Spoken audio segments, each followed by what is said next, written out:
Right, hello, and welcome to episode 2 and week 2 of the LEC, the EU review. So this week we've had the second week of play, which is arguably probably one of the more important weeks in pro play. You get a really good feel for the teams and from the players and how they're meshing together, and which people are starting to get ahead and stuff, who pulling ahead, who's lagging behind, getting some better reads on some of the teams. There's some fairly interesting games this week. Game of the week obviously being Misfits versus Vitality, which is a really interesting choice.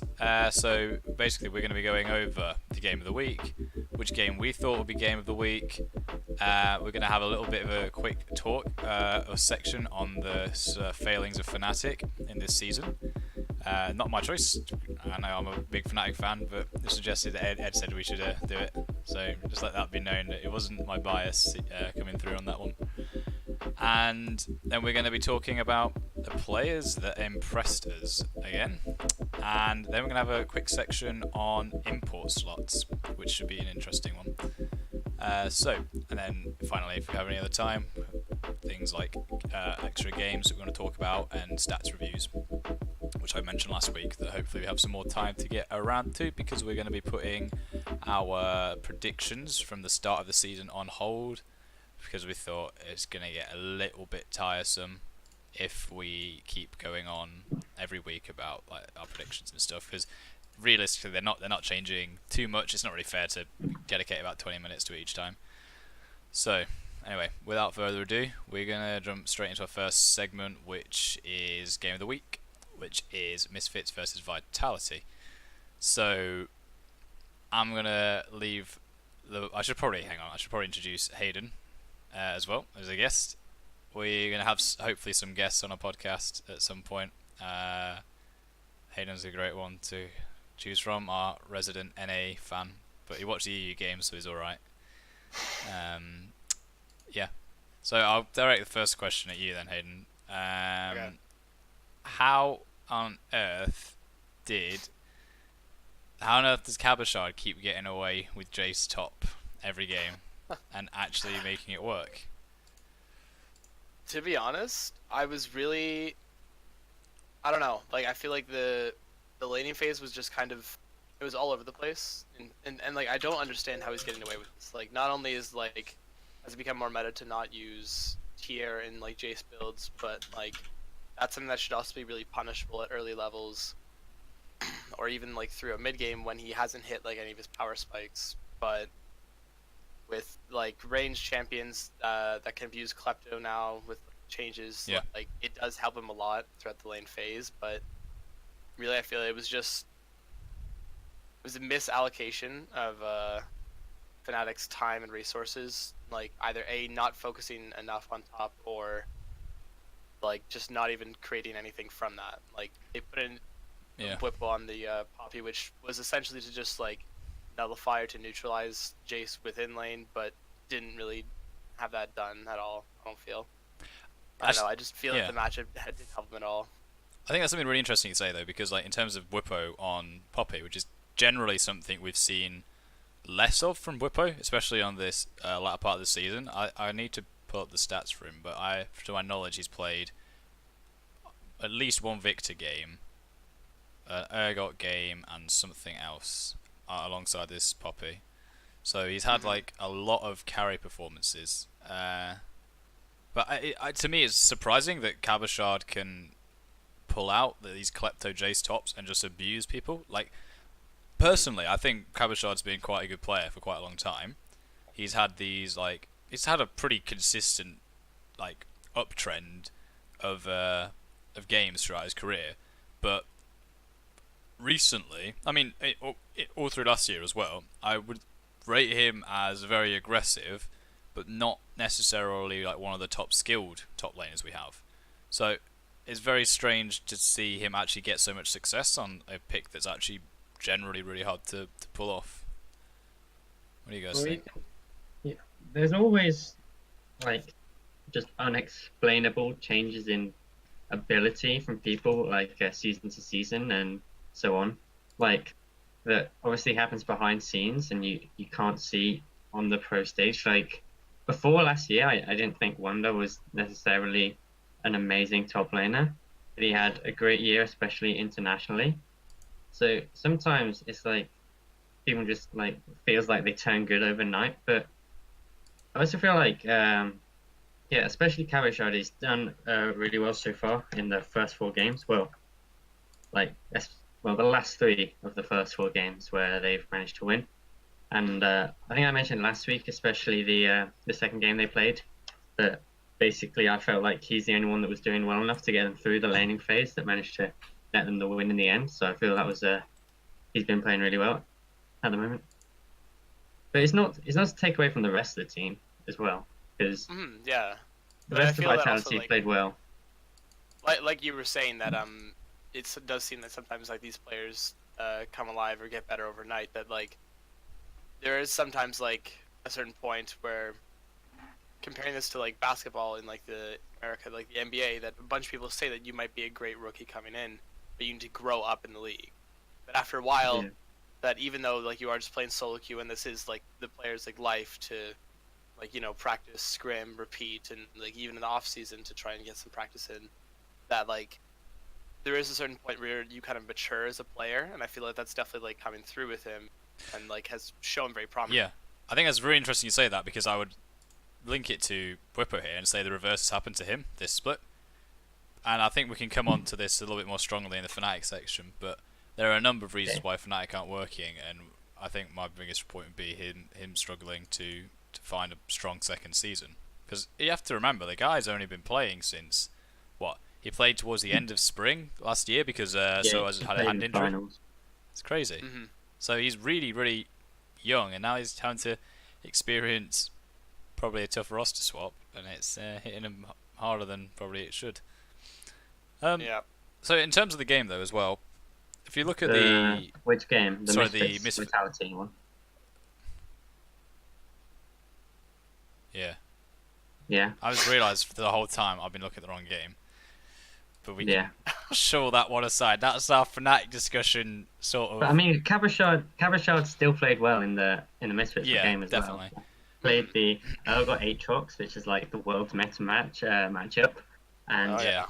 was able to like win that matchup against Soaz, who is always a good player. And for me, it was kind of sad because Soaz has been put on tank duty this whole time, for like ages. And then, I mean, he's not necessarily played all tanks so far this split, but the first time he got to play like a proper carry. We like, played a game of Kennen this week. Yeah, but that's not the same carry that an Aatrox is. Yeah, true. Like the same way, the same like 1v9 carry. So I was kind of a bit disappointed. Definitely agree with that. Yeah, the first time that he was put on this major carry that wasn't able to perform as well as I'd like to have seen. But again, yeah, Kavashad played well again. Like Soaz is definitely a very seasoned player, and he is very like adverse that he can like play both those roles. Is like can put on tank duty, like you said, but also I feel that not every time. Like he's not like a top laner that you can give a carry champion, and every time he'll put out consistent results. Don't get me wrong, he is a very he's a veteran player, and he knows what he's doing, and he's been through several metas, and he understands a lot of champions. His pool is very deep, but I feel that like sometimes when he is put on a carry champion, that he's not always upliftingly consistent with what's put into him.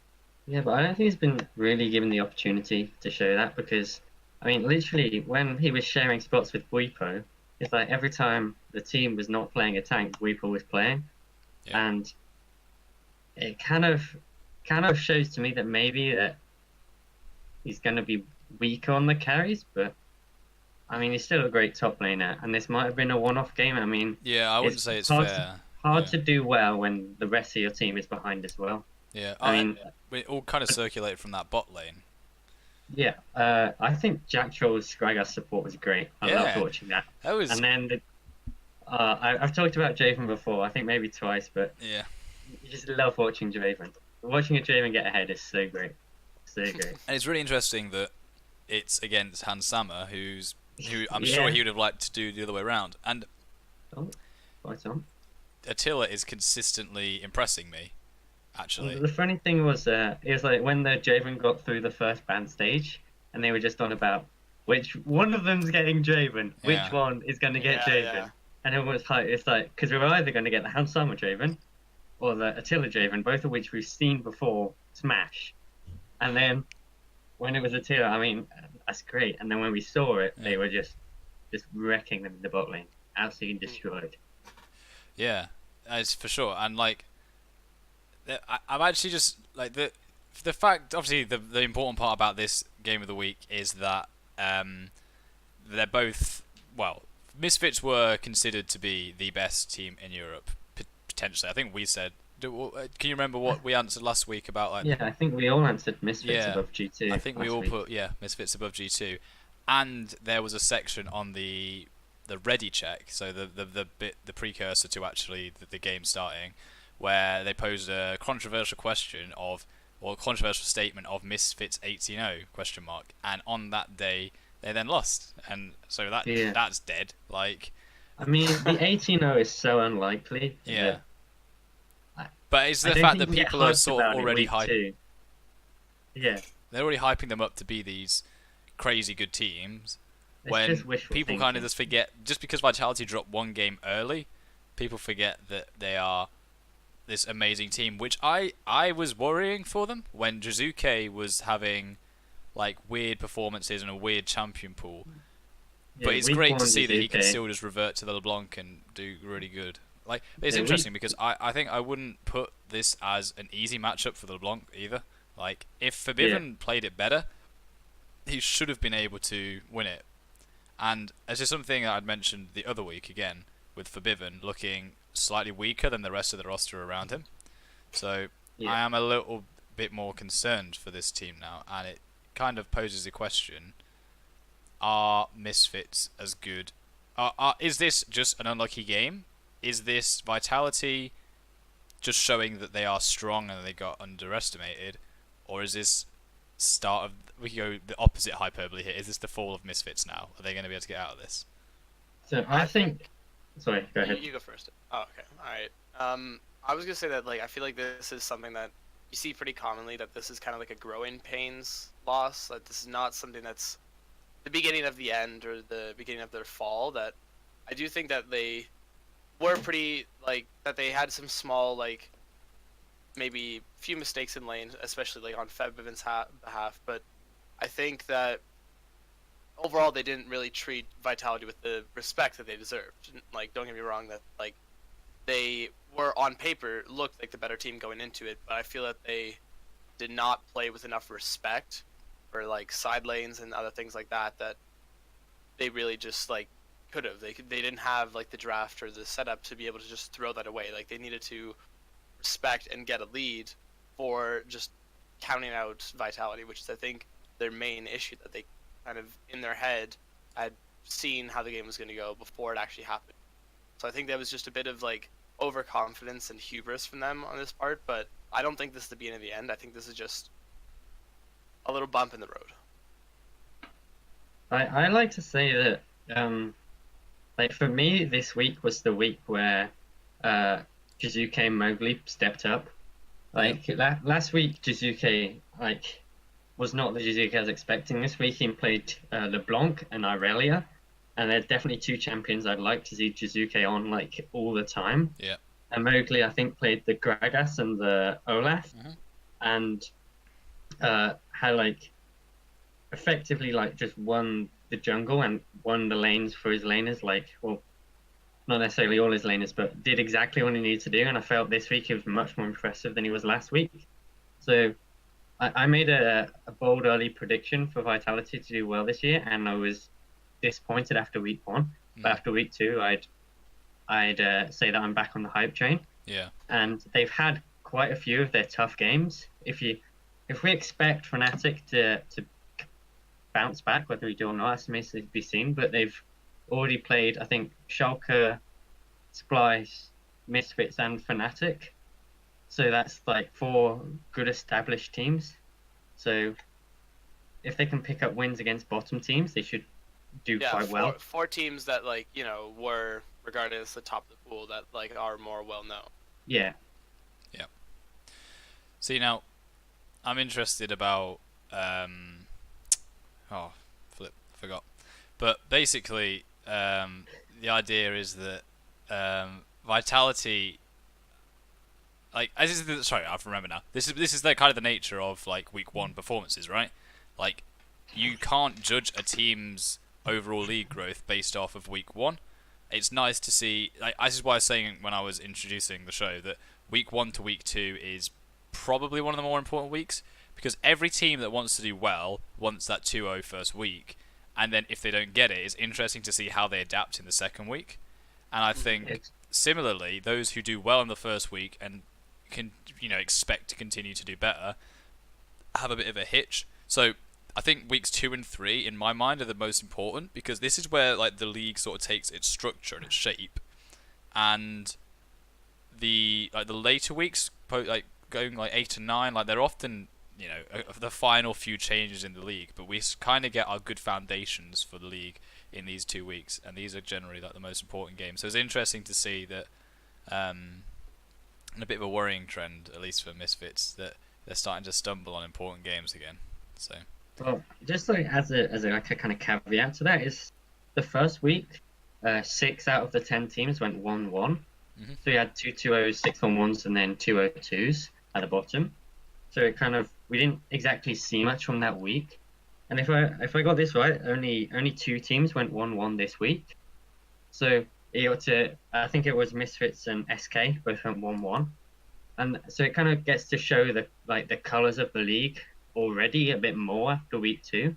yeah. I mean, it could just be like an anomaly that teams either went 0-2 or 2-0, but it does seem that you kind of got to see a bit more this week than we did last week. Yeah. Well, last that's the week thing. It was still quite even. Similarly, I've had a few people ask me about like NA and who I think is strong in NA, and I've been trying to discern who I think is strong in NA. I've not watched all the games in NA, just to say, but the ones I have watched, it's quite hard for me to rank them though again, because similarly to what we saw last week, the difference in growth and how you view a team between week 1 and week 2 is actually quite big, and because of like 1-1 performances like in week 1, you have a real different approach to how you view teams, I think. You also have to remember that newly found teams that are quite new to the league, before week 1, I literally had like a couple weeks of practice together, and some of their, like, if they had import players, wouldn't have been over for all of that. Yeah. Especially if they hadn't have boot camped or anything. So like another week since their last week is like almost another 50% of practice time they've actually had. Yeah. So it could be quite a big difference. So, like, they could still be finding their, like, literally like just starting to like they're like toddling. They're just starting walking week 1, and by week 2 they've actually found something. Yeah. So yeah, it's especially with the new teams, it's harder to tell from bang on week 1. But at the same time, it has been the new teams that haven't been doing as well. I think the top 5 are all previously established teams in the league, and I think that's quite an interesting point, whether you want to talk on that or not. I was going to go back to what James mentioned earlier about how all the teams that want to do well want to start off with that strong 2-0, but then it after the first couple of weeks, that's when the league starts setting its structure, and why these games and like this early on is so crucial. Is that what you notice from like veteran teams or teams that have veteran players and they are a more established organization, drawing from a video that TSM put out where they were asking like their players about the roster and everything. One of the things that Bjergsen said was that he said that feels the team this year is more adaptable because the team this year wants to win, but is more acceptable with taking losses and learning from them. That the last year's team was not ready to lose, and thought that losing was like the thing that just like would drag them down. That they couldn't draw much from those like their losses. That losing these games is crucial, but at the same time, losing games this early shows teams, if they're experienced enough and have like good coaching staff and whatnot, can show teams very early on what their issues are. That as much as wins early on are important, losses early on are important. And how you take away from that and what you draw from your losses is just as equally as important, I would argue, that like getting wins on the board early as well as losses getting looked at early on too. Yeah. And yeah, those are good points. I want to try and put this topic kind of to rest for now, but maybe it's something we can talk about in another week. It's quite an interesting point, I think. So because we want to focus back on Game of the Week, and so we're going to move on from our discussion of Misfits and Vitality, and we're going to talk about what we think Game of the Week is. So I'm going to start with my left and ask Ed if he thought Game of the Week was anything different. So, I mean, if it wasn't Game of the Week, I might have said Misfits Vitality, but there was one other game that caught my eye big time, and that was the XL G2 game. Yeah. The one where XL were extremely far ahead and then Caps effectively 1v9'd. I thought this was a great game. I loved watching it. I especially wanted G2 to lose, but unfortunately they didn't. I thought that Cagel's Nocturne was great. Yeah. And then surprise. That Cagel, I write down who I thought played well in that game, and I was like, I actually think Cagel's performance was similar to that of Caps, which sounds crazy considering he 1v9'd. But of course, Caps was on a Carly, which is able to 1v9. Yeah.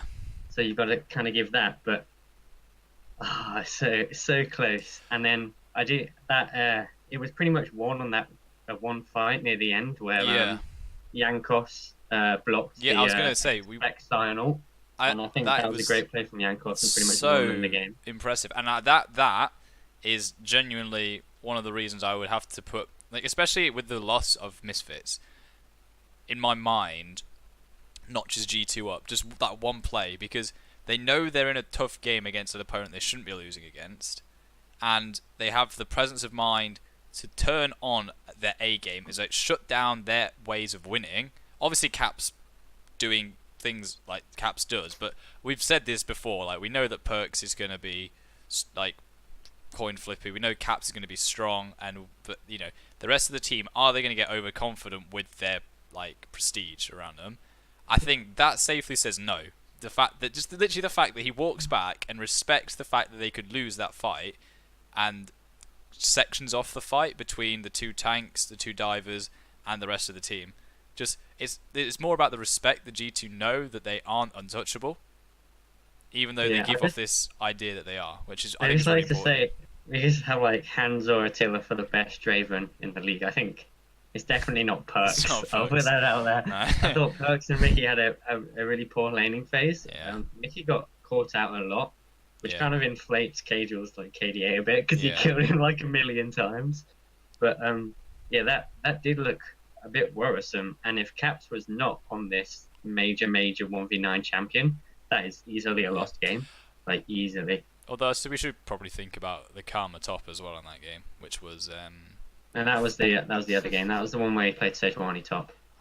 Sejuani top. Regardless, Wonder's got some interesting picks this season. So this week he played Sejuani and Karma. Yeah, we know he can play these crazy, like Camille, like I reckon like Jax kind of games, those kind of champions. So, you know, the fact that he's showing us new stuff is interesting, but it feels like they've got that confidence to whip them out against the lower seeded teams. But I would like to add that I think choosing Vitality in Misfits' Game of the Week is probably a good choice by Riot, and it did turn out to be an extremely. I think that was my second favorite game. Yeah, it's just the fact that it was such a snowball that I prefer the long games. Yeah, I thought about this when they were introducing it. Initially, I was thinking, like, why is this Game of the Week? And then their setup of like a rematch of the third place match, and now these are potentially two of the stronger teams in the league. Who wins? I was like, I see it, but you know, what else is there around? But I think it really lived up to that hype. It was a really good game. So okay, I'm gonna go to Hayden now and ask you which game you thought Game of the Week was. So I do agree. I do think Riot picked the Game of the Week. I think Vitality Fnatic was definitely the biggest. Oh, Vitality Fnatic match. Or Vitality. Misfits. Oh, Vitality Misfits. My bad. All right. Okay. Just wondering if you meant. Yeah. I think they definitely picked correct there, and I do think they picked the biggest and most well-deserving showman's match. And by that I mean like the biggest names, like the biggest hype, that they really built it up well, and that for a game, it did live up to really well. But if I had to pick another game for like what my favorite would be, it would definitely be G2 versus Rogue.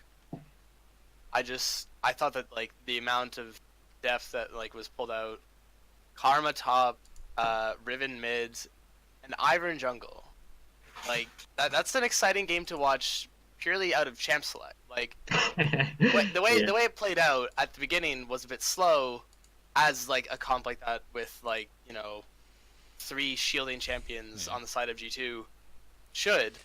It was a very like I was really interested in that game. I was just really like I was eating into it. Wonder picked Klepto top, another ranged champion that is abusing kleptomancy into a Scion, right? I think this was one of the first losses Karthus jungle had of like split so far. It did lose again later in the day, so but yeah. And so this was one of the first ones. Seeing a Riven mid is always interesting because it didn't, as much as he was being absolutely bullied by Perks every second, he was down like nearly 30-40 CS most times you would look. By caps, right? Yeah, by caps.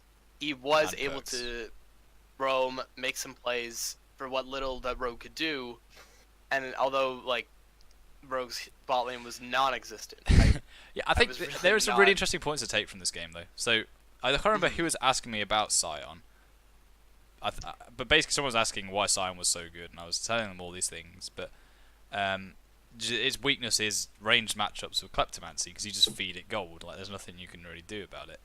And that was shown, obviously, you can pretty much do it on any champion that has range, like Karma even works as crazy, and then they build a shielding comp out of it. But I think one thing that really caught my attention was the fact that Senkux just completely threw everything out of the window that he's done for like the last probably like 6 professional games. So like the ones the ones he's played recently, and then like the last ones last season, where he's just playing passively backline, and then because he used to be a very mechanical, high-skilled player on Splice, and he's sort of been reverting to like the Lissandra, Galio games. Like they're fairly skilled champions, but not like his LeBlanc and his Yasuo used to be really good on Splice back in the day. And then last year, I remember picking out like Lulu and like these supportive ones to get his better bot lane ahead.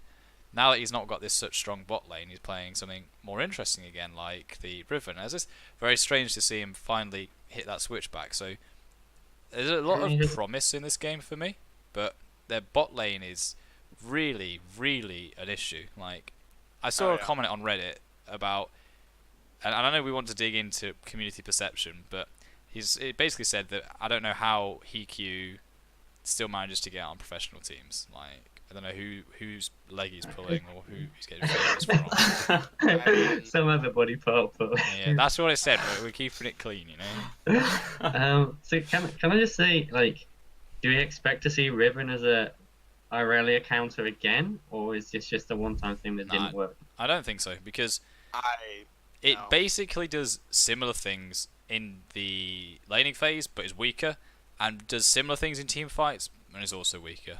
It doesn't really 1v1 the Irelia unless there's a big outplay, and gold swings way heavier in the favor of Irelia. Like did it look good into G2 when it was Riven against like Perks and Mickey like on their own, or like other team fights where Caps was not there? Yes. Yeah, exactly. But essentially in lane you saw that Riven was similar to Caps' Irelia, but was not nearly as good at creating pressure. Was down 30-40 CS again. Like whether you attribute that to just Caps, I don't think that this is going to be a conventional thing to bring out, especially against established players on a champion that is very well adversed in the meta and so strong. Yeah.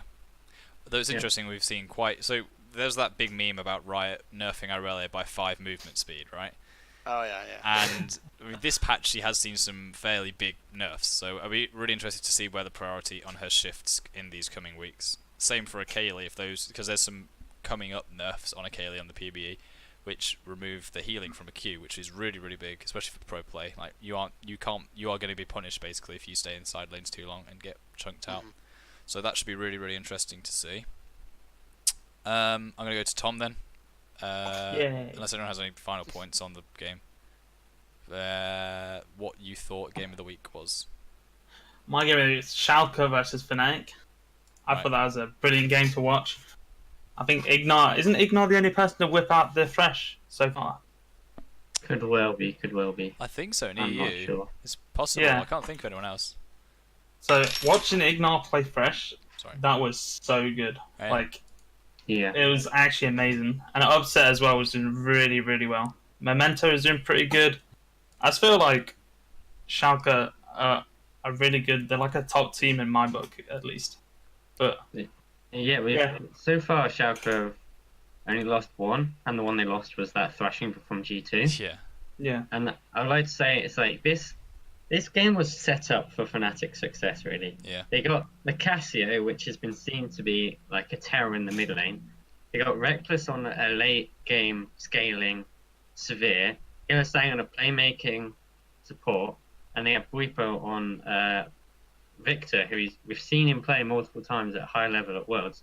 And you look at the team comp for Fnatic and think this is what you want, Yeah. and then they just get destroyed. I mean, I think we remember that Ignar upset play with the Yeah. Bell Shield where they just Yeah. timed the two perfectly. And I was gonna bring that up. yeah, Reckless went 1-8. I remember a season where Reckless didn't die 8 times throughout the whole Yeah. season. I mean, It's probably so not, weird. but you just Reckless and dying just don't go together. He's always been such a safe player. Well, there was a big meme about him being a KDA player. Yeah. From the Twitch chat, from Twitter, from everything. Everyone, Reckless is a KDA player. But he And just then- didn't stop dying. Yeah, the meme then became, right, Reckless is trying too hard to prove he's not a KDA player. Stop, we can still win the game. And I mean, they won top lane. I mean, Schalke won top lane. They thrashed bot lane. Broxer pretty much did nothing for pretty much the 4th game in a row. yeah. And Nemesis, I Actually, think he had a he's pretty doing decent good, game yeah. on Cassia. Yeah, I mean, it's really I I weird. don't think Nemesis has been any kind of problem so far for No. Fnatic. There's a big problem in Hillisang still getting caught out. I mean, to be fair, Rex's deaths Yeah. this game were not all awful. There were a lot of times where No. a lot of them were close and couldn't really have been helped. And honestly, the game was getting to a point where he was getting to 6 items anyway, so they were generally playing okay. Yeah, but I mean, they still got 400 to that 500 CS Yeah. severe win condition. Exactly. So, but I think it also speaks to the strength of Upset, because he's been someone that we've started to rate. And in every victory, he gets these crazy scorelines. Like, he's 10-1 in this game. I remember he was 8-0 in another game on Kaiser. There's Ezreal's just like, And Just we can forget about EU great to mids, man. watch. It's ED bot laners, man. yeah. Oh my. Going in, destroying everybody. I mean, I think we've got some really good ADC talent coming through at the moment, or at least like people who've been here for the past year. ADC talent showing up. Or Yeah, like it's very maturing different. exactly. And yeah, it's big. The other note I was gonna bring up is that like you said, James, a lot of Reckless's deaths were they were close. They could have gone either way. It was a few circumstances that couldn't be helped, and then it was just a few more circumstances, and it really was just a bad game. There was no avoiding that. Like everyone's had I've This personally looks had a lot like of, mine Sivir and Ed's games where it's games, just, honestly. you have some Sivir games where you just become a wave clear machine. Like he has 402 farm as a Sivir should. Yeah. That's what it is. But you have at that point you are nothing but wave clear. You are minion the wave clear and you cannot damage anyone. The other thing I was going to bring up as well is that we talked earlier or a couple of times about the Kleptomancy, someone proccing it on a melee champion, but this was AP Cannon into Victor, Yeah. both champions that can use Kleptomancy into melee champions, but Buipo opted for the summon Airy, and Odoamne got a lot out of it. He, as much as it was a ranged matchup, Odoamne really did pressure I think with his Kleptomancy more. I think it was more on the actual state of the game where he managed to pick up kills. I actually think the Kleptomancy was a mistake in the top lane. Like, if you're playing range into range, you generally don't want to be picking up the Kleptomancy. I don't think. I mean, I think Kennen doesn't have a great deal of useful rune choices anyway, and it means he can spec into I don't know, the fourth tree. What's it called? Inspiration, I think. Inspiration. And I think that's pretty good for Kennen. But like, you know, he's not. I don't think when I was watching that lane that he was getting a lot of use out of it. But in the grand scheme of things, again, it really doesn't matter when your bot lane's 1 in 12 or 14. Sorry. It's yeah. I mean, I've been quite impressed by Odoamne so far this season. yeah, very strong laner. It's extremely good games. So he's got some weird mid games. I think is the only thing to worry about for him. Yeah. Okay. Yeah. His laning has been very good, and then sometimes he's kind of been caught a few times or entered bad team fights. But overall, I've still been quite impressed. Yeah. All right. Okay. So, without further ado, I've got my game of the week, which was Splice versus Origin. And I thought this was a really interesting game because in my mind when I thought about it, I think this is going to be one of the closest games, like skill-wise. I think that both, I think every lane is pretty matched basically in my mind. And then it was just not even close. Like it was still a fairly long game for how one-sided it was.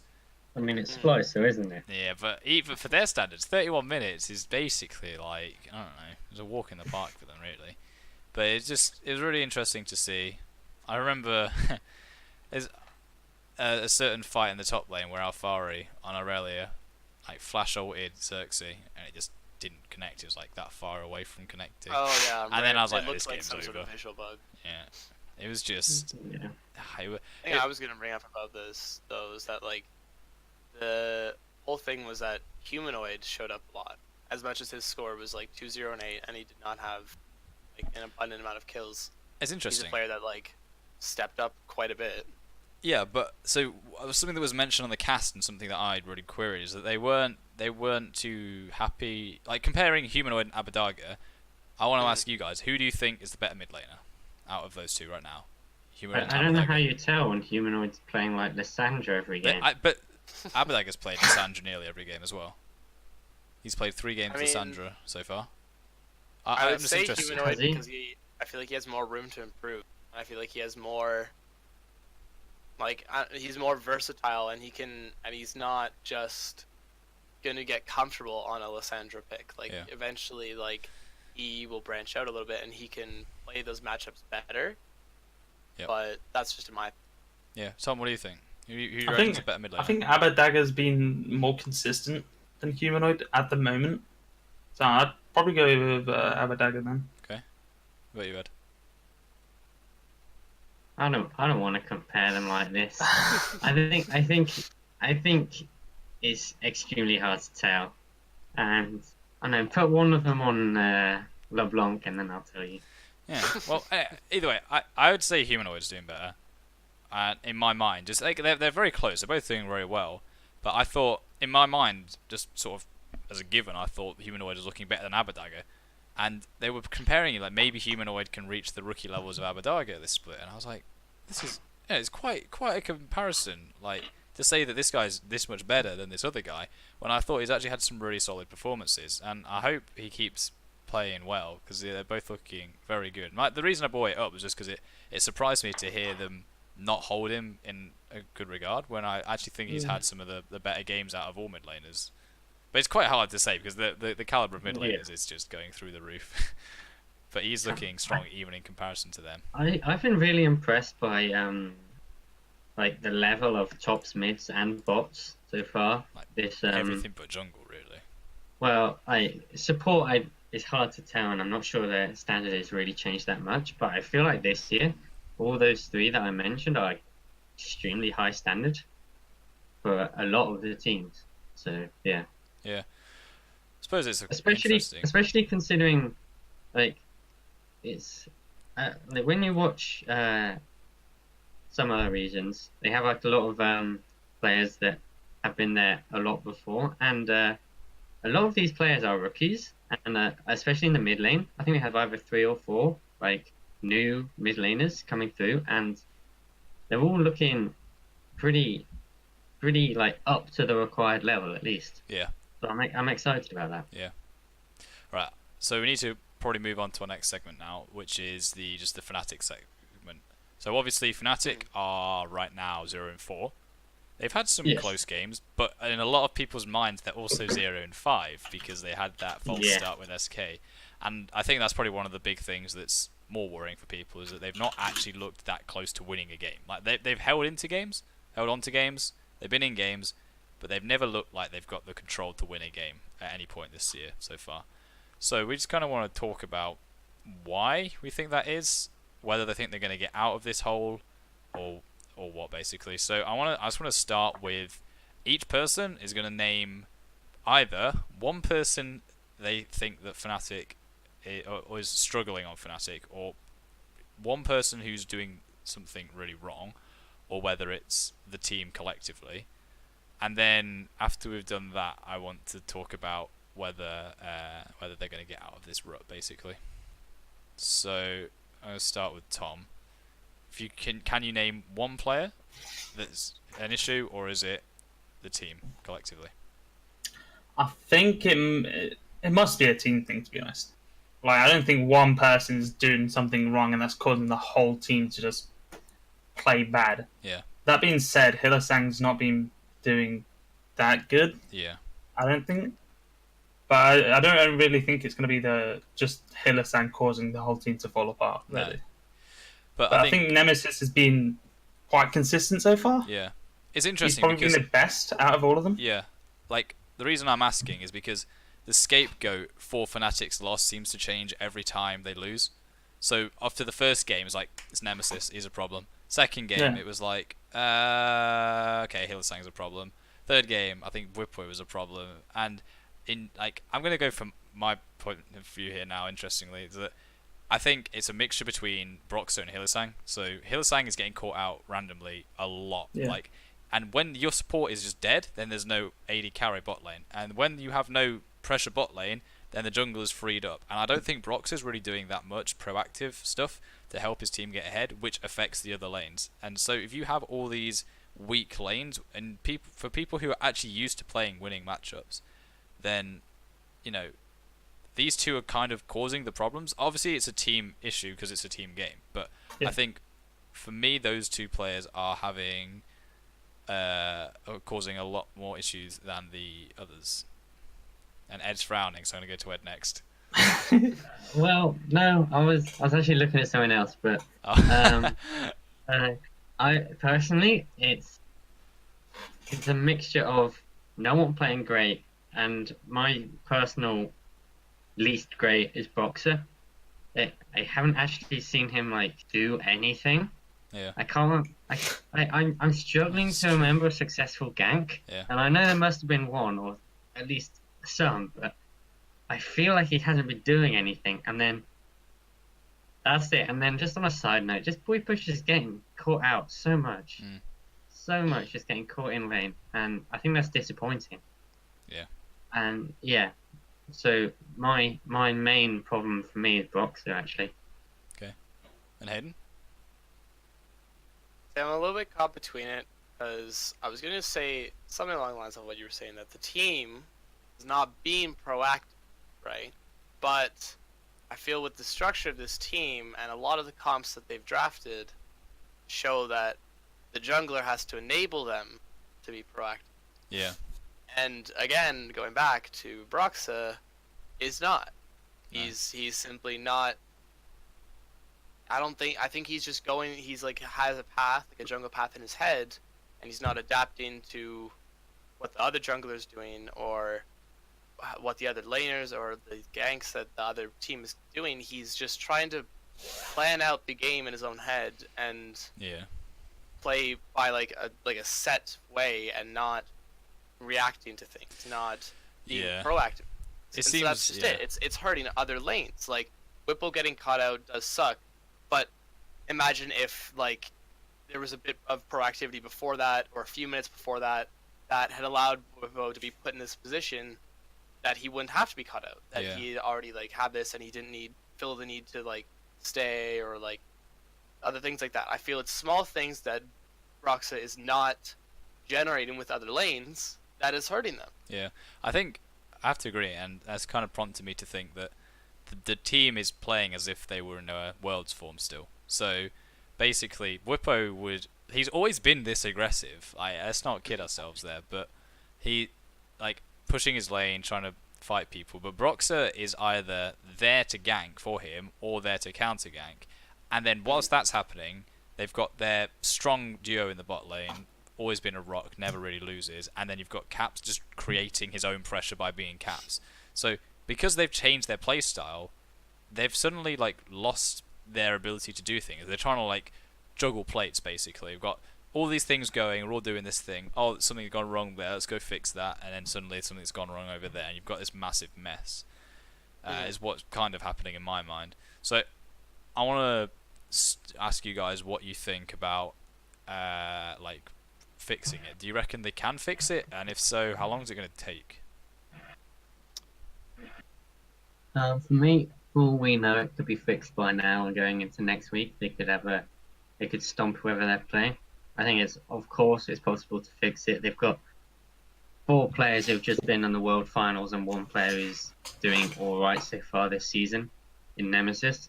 There's just something that you can see something's not working, and as long as they find it and fix it, they're good to go. Yeah. So for me, of course, anyone can get out of anything if they try hard enough, and especially with the talent they have on this team. I don't see them being bottom of the table by the end of the split. Yeah, I'm sure Fnatic can fix it with their coaching staff and the resources they have. They'll definitely be able to fix it. It's just a matter of how long it takes for Broxer to like adapt. So realistically speaking, you don't like, as long as you make top 6 in the regular season, you have a chance.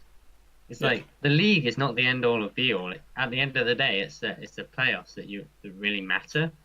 So I don't see them finishing in the bottom 4, no matter what goes on for the rest of the split. Personally. Okay. So what I was going to go back to though is like, well, taking off of both what Tom and Ed said, was that at the end of the day, playoffs do matter, and playoffs is what decides who goes where and what falls apart and what doesn't.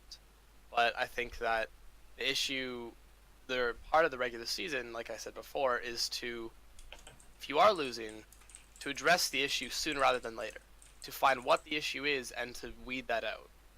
So, and I think Fnatic is one of the oldest organizations and one of the deepest. I do think that with the coaching staff that they have and with the organization provided, that they can come to this. That this is not a insurmountable object or like something that they can't figure out. This is only like after like the first little while, this is something that can be fixed or at least mend. Like they can put a band-aid on it. They can like maybe change up just a few small things to at least fix the performance for now. But I think that they will finish within playoff range. It's just what they do now and how they choose to go about it now affects where in the top 6 they will end up. Yeah. What do you think, James? Well, so my thoughts on it are that they will be able to get out of their rut, but it's quite hard to justify it. So basically, in my head there are points like Reckless had mentioned the last world, so not the worlds they just came off the finals for, but the one before that. That this world's might be, one. Yeah, this world's might be his last one because his skill level was dropping. And it's interesting then that he took the summer split off and now he's playing again. He played through worlds, obviously. But the fact that he's been thinking about retiring, and he put a lot of emphasis on this last world's being their best shot at it. And he's he's stated that he's trying to change his play style to be more aggressive. I don't think that's really what we need to see from him, right? I think he needs to still be that rock for them. So I'm a little bit worried about his attitude going into things. And same for Whippo, like he only really knows winning. He's only been with Fnatic whilst they've been winning pretty much. So he joined them in the playoffs. So they've already done, like, they had a fairly tough spring split, but they they got to the playoffs and he started doing really well. Went to MSI, did really well. Came to Summer Split, got to play bot lane, just played really well, and then played he played a lot of their games at Worlds as well and did really well up to the finals. And now you suddenly start actually having problems in your team, and there's not really much to suggest that he's good at playing from behind, and more and more evidence sort of stacking against that. However, I need to think about people like Broxer and Nemesis. So Broxer's always had a really good attitude. Like he goes. I don't know if you know. Like last year, he spent a lot of his free time going into schools in Denmark and giving like talks about like attitude and like how it is to be a pro player and his path there, and generally just like good things to give good advice to people. So I think he's really, and also he's mentioned a few times like in interviews so far that he's not worried about this. Like it is normal to lose games. It's just sort of a shame they've all kind of happened in a row. So I think he's got a really good attitude, and I'm sure he'll be able to fix his play because he is a mechanical beast and has got really shown that he can play against the best in the world. So The thing for me about junglers, if you're having a bit of a rut, going a bit back, just play like an easier jungler. Like, don't give him the strong early game need kill junglers every game. Just like Pick a safer pick. Yeah, give him Sejuani or Gragas or something. Yeah. And put the facilitate your team instead of being the early game. You gotta just facilitate your team to get to late game, to get to a million CS. So I feel like there's definitely picks that you mentioned, like the Gragas, that we have seen can be, like there was a support Gragas. Like you can be tank, you can be AP. That is a champion that can swing both ways. And there are other champions like that. Like I know maybe Jarvan is not as viable, but it can also be like AD or tank. That there are picks that can fit this role of his like need to, or his play style of wanting to be aggressive and wanting to have the early kill, but that can also be flexed towards supporting the team. Like he can play both roles, and I think right now that his play style, or they're looking at it as only one, that it's only the hyper aggressive, and that's all that he's known. But it does not mean that he can't play something else. I think he's a well-versed player and very mechanically skilled. He has that experience. Issue. He used to be a facilitator for Caps. He used to play a lot of Sejuani and Trundle when that was. Yeah, he played so much Sejuani last year. So maybe that's what he needs. And then I suppose my only other point on that was that Nemesis might be a little bit underrated because he's still looking good in these games. But people, every time they lose, will rate him a little bit less and less. And the more you underestimate a player that's actually good, the more you ignore him, and then more you get to a point where he could have easily turned that game. Like when he's on the Cassiopeia, like 4-1, they had core items. The thing is, he didn't. That's the thing. But that wasn't. But there were bigger issues than him in that game. Like he almost had. I understand that, but at the same time, if you get Caps on your team on a champion who's ahead, it's like you always have that little feeling inside that he's just gonna destroy everybody and you're gonna end up winning. And it's all right. It's all right being ahead, and you can play extremely well every game, but still not be like what you need for your team. Yeah. Because like if you're 4-1 at 20 minutes and then you finish the game 4-1 by just being like passive and slowly letting the game die around you, you're not actually doing anything to help your team despite being ahead. And I mean, you can't exactly correlate this to how Nemesis has played so far, because I agree. I think he's been good, but I think when you're like on a team, how good you are does go up and down with your team. It's very hard to be good while your team is bad, and vice versa.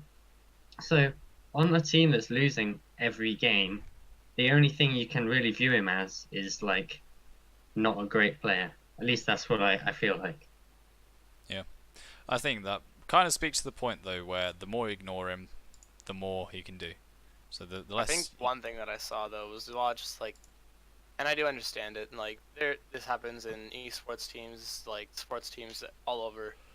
Star players come and go, and when there's a replacement for a star player, the argument will always be, but they're no this. Nemesis is no Caps yet. That does not mean that he can't get to that. That doesn't mean that maybe he could be in the future. But for now, what the majority of people will be saying without thinking is he is in Caps. And he's doing well, but he's not doing Caps well. And that's what people are seeing. But that shouldn't be something that you hold to him to like take away from his performances. Like the Cassiopeia, again, I agree with you, could have easily turned it.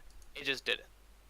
and that doesn't mean that every single time if they came into another situation like that, that he won't like be able to do it. It just means that right now, like I think the comparison that people are making is that he isn't what they used to have, and I can't blame them for that, but they have to also understand that like there's nothing wrong with Nemesis, in my opinion. Yeah.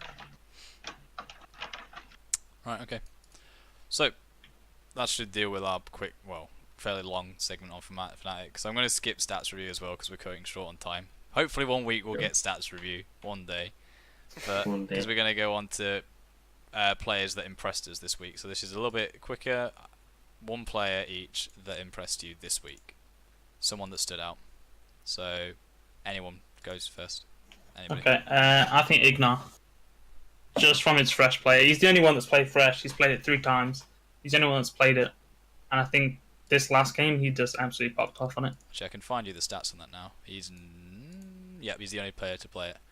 So he's got a 66% win rate on it so far over 3 games.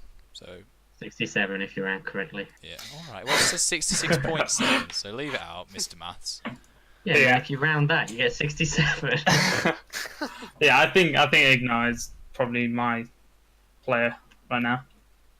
Just because he's the only one that's played Thresh, really. He's the only one that's brought it out. And in this last game, he's actually just went off with it. Yeah, I think you could just as easily say Upset in the same vein, because they really have been playing extremely well together and seem to work together extremely straight off the board. Doesn't have any time to get into it. So yeah, definitely if you could assign a bot lane, they've been very impressive together. Yeah. Yep. I would definitely agree with Upset. I'm flip-flopping between Upset and Hansama. Although the second this is for this week only, so I guess. Yeah. Yeah.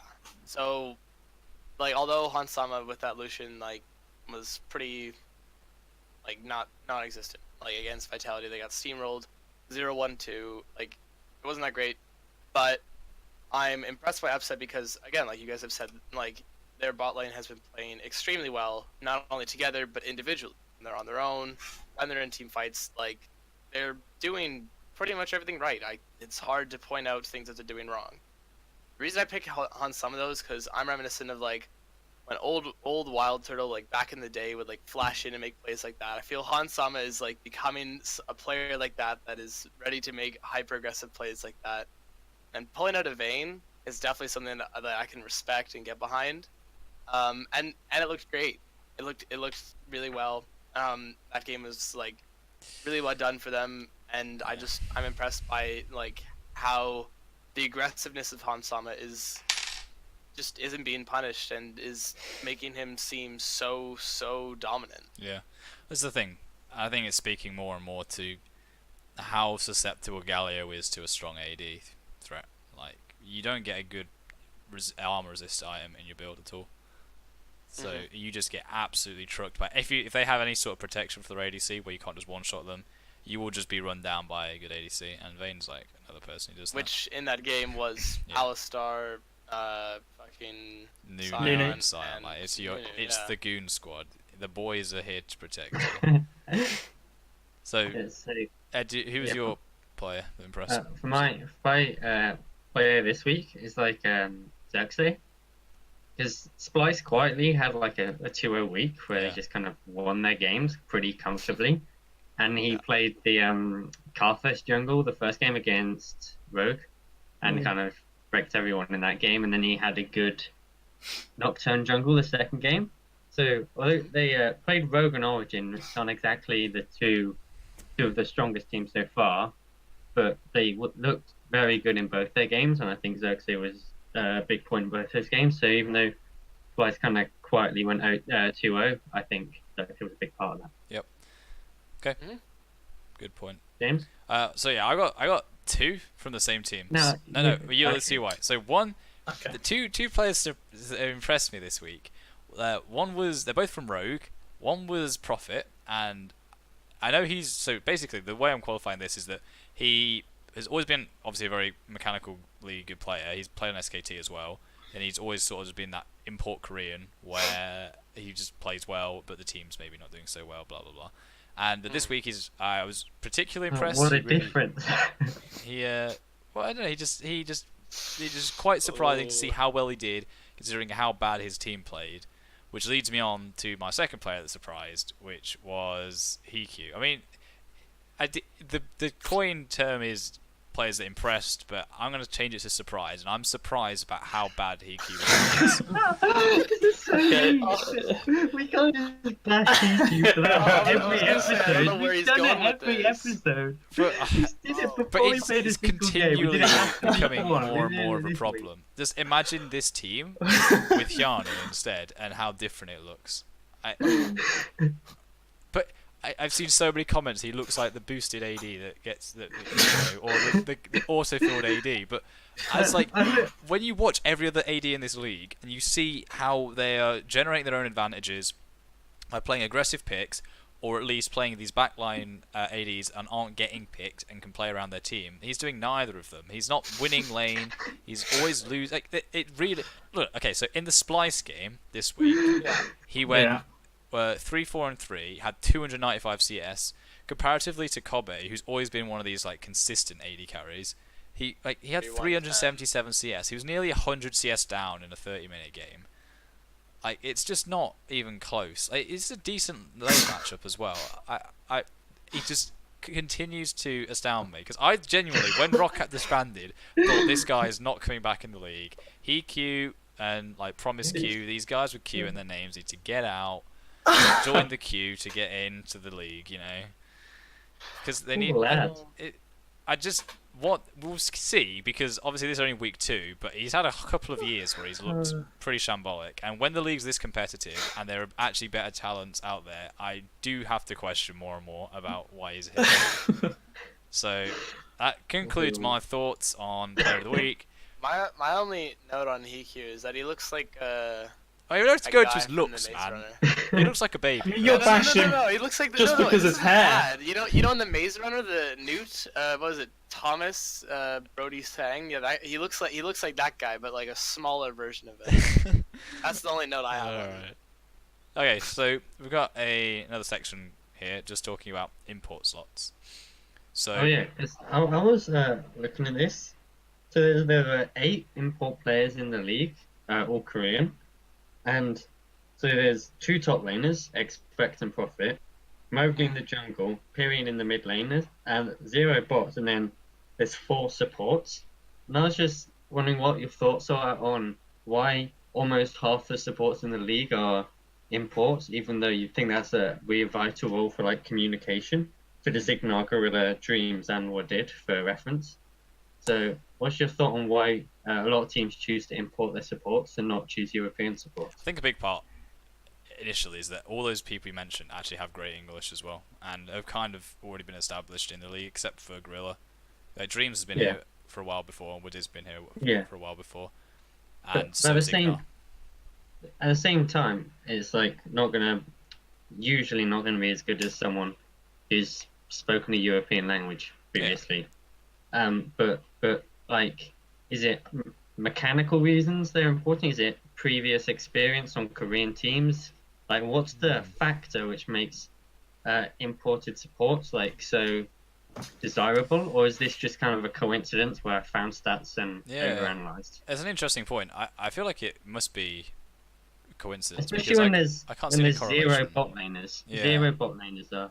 Yeah. I can't think off the top of my head. I watch a fair random assortment and follow a lot of players on Twitter from Challenger Series and lower leagues. I don't think there's that much to choose from in terms of EU. I mean, especially in comparison in NA, only 2 supports are imports in the whole league. That's Olay and Core JJ.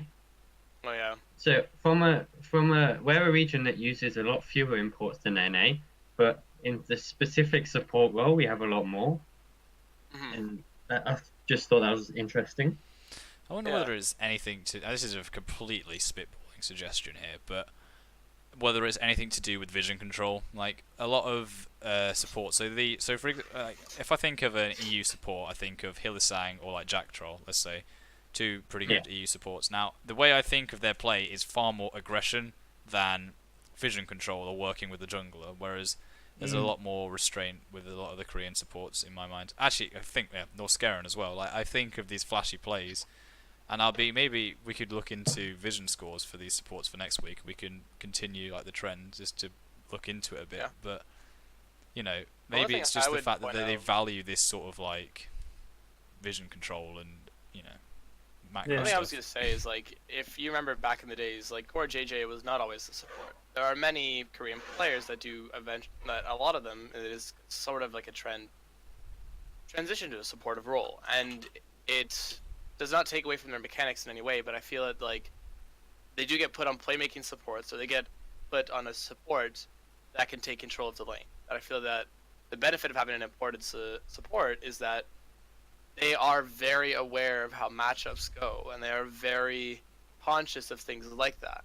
And I do think that they are, although they can play supportive and kind of support slave champions, I think that they also can be put on a variety of aggressive picks.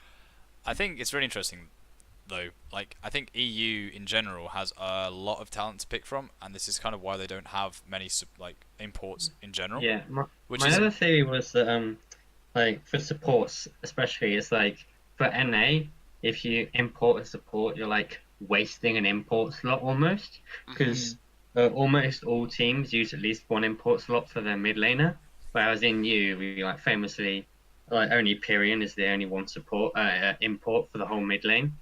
So could it be kind of a thing? It's like in NA you don't want to, because support's not seen as a carry role, you don't want to have to import someone there.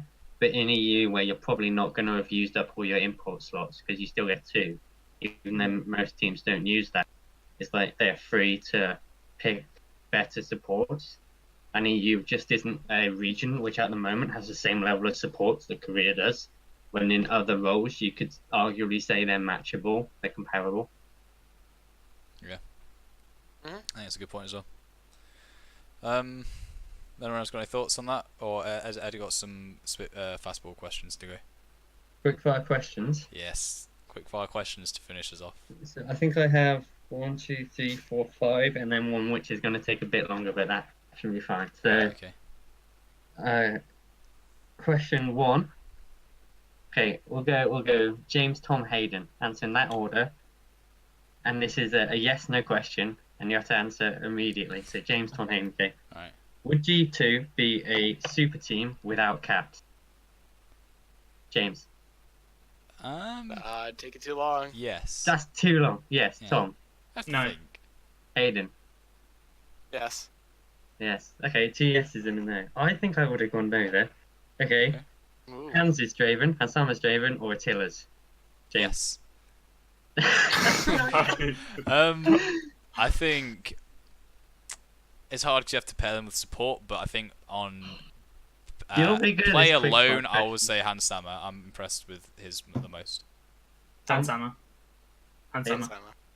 Well, that's against everyone. I think Okay. he's like mechanically better on him. Like Yeah. aggression has to definitely. be matched. Like You really don't get these quick fire. oh, I know, These are but fastball it's so questions. hard. Next Okay. question. Okay. There's another yes/no one. Cut you off. You're done. I mean, I hope this is A yes, easier, no. but simply as will Rogue win a game? Yes, Yeah. they've got to. Yeah. I say that. Yeah. That's my answer. Yeah. Yeah, They've got because to. it's like they do have to, or you think they have to, but at the same point, Well, they don't have to. I think they'll win against same time they've already lost to XL, who seems as another Yeah. weak team. Yeah, but I they'll don't probably see win them- against XL as well. So it's like, you know, but I win think rate. XL, they've just not come close in like any of their games. That's Yeah. the thing. Okay, next question. Is Jizuke back, or is this a one-off week? I think the other way around. Jizuke was always back. He just had a bad week before. Ooh. Okay, Tom. I agree with What a good James. question. Oh, okay, hey, I think he's back. he's back. Okay. We kind of already discussed the next one, so I'll just drop that. Okay, and then just to end, there are 4 teams currently with a 3-1 score. These are Schalke, Misfits, Vitality, and Splice. Yeah? Schalke, Misfits, Vitality, and Splice. Between you, I want you to rank them best to worst? You can discuss with each other. Right. So Oh, is this a group thing? Yeah. I want Okay, to I put. think Schalke is a really good team. Let's put them on number one. I was gonna say I was saying like I feel like Schalke and Misfits are almost tied with me. Mm. Eh, James, stop making that face. I would put discussion. Schalke at the probably. I would not put them in the top 2. I would put Misfits then Vitality for the top 2. Okay, I'd put Misfits. You're right. I can't really. Then Schalke. I'd say then Vitality, Misfits, Schalke, then Splice. I I don't think Splice can keep this up, to be honest. I think Splice is definitely number 4. I think Number Splice's 4? strengths are similar to Schalke's,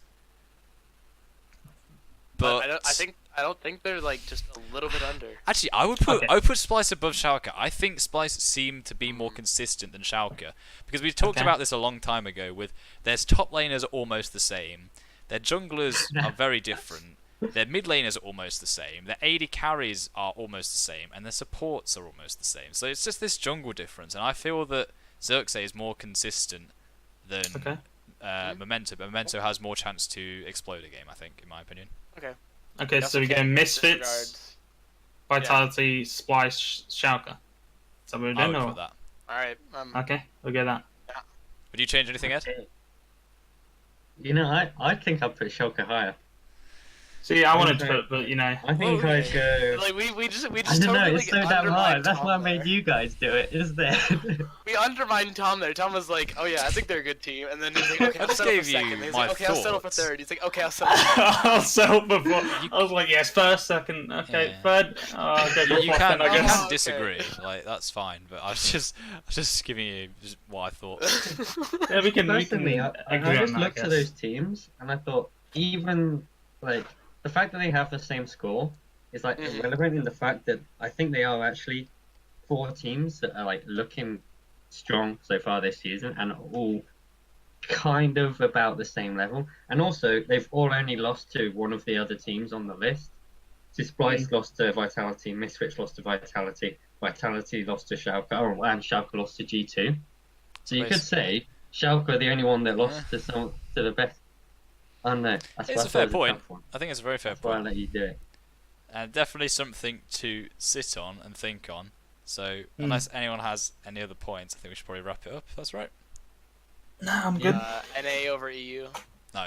So that's I think not debatable, and you won't be coming on the show again. You kicked off for I that think question. Rift Rivals would show you a different result, James. Rift What, Rift Rivals Rift 2017? Rivals 2017. Can you like? This is the NA education. Anyway. I have to represent. I have to represent. Anyway, so yeah, that should conclude this for this week. We've gone a bit over time again, but you know, one day we'll get stats review in and fit it within the time frame. A bit of apologies for missing getting the wrong game at the start as well. That was a bit awkward, but it kind of fed into the analysis for Fnatic later, so a bit of a precursor. So thank you for watching. If you've been watching, thank you for listening. If you're listening, give us a like and subscribe if you want to stay tuned for future episodes. We'll be doing them every week at least for this spring split. We'd love to get some viewer input as well. So if you've got any comments, any questions for us, that'll be really great. We'd love to get some of them on the podcast. We say them every week. We had one from Ed the other day. It was about I can't remember. He wanted garlic bread, I think, but you know that was not a very useful question. Which Ed? Not you. Ship him. You know. Is that a thing? Did we get offered garlic bread? We can't. That's the problem. But Did I anyway, get yeah. paid in garlic bread for this? No, We unfortunately. get a garlic bread sponsor. They shout out Olive Garden, the sponsor. Yeah. And EU, we don't know what Olive Garden is. it doesn't exist in the EU, or in the UK at least. But thank you very much again, everyone. I hope you enjoyed it. We had fun. See ya. See ya. Bye.